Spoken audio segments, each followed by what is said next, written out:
DRB ambod microphone.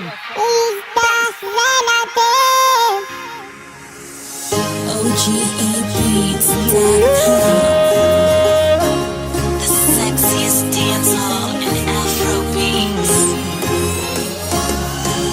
Kaile ni vita uvata tinangengai uizao Yabana tukisa kwini gyal Sitatega utivoal Ituki nume waya tizai fabiunona ganyabao Tizao tinapata tizai misewa Tesita tinanabita Oh my baby Tenga uweka talwa Oh mi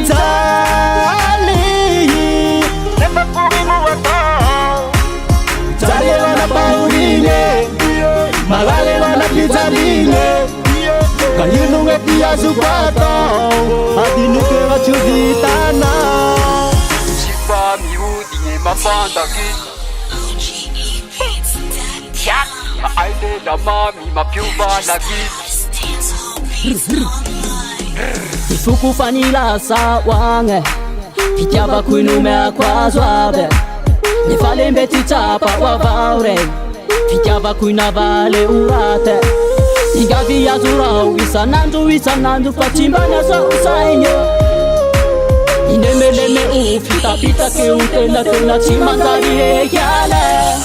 Oh my baby Inga ureka Zomitali Nepa kurimu atawa Michalirana pauringe Malalirana pichalinge Kayunu ngetia zukwata Hati nuklora chivitana Ito ba miala zan sabi asasan Cheese pass, cheese atau ciaik ni asasan Nilamba kumaluto azat kita kusasan Sa chim kunyamnara na wasar sa fafan Natesanya zanatia ni papandits Mituman si paray pandana kura ando Dafa lala nari falan manda Fazaranan niya fam sa wagyan manda Male, andwane Nya pichu sami ya pagyale Anjwani rahuru tumange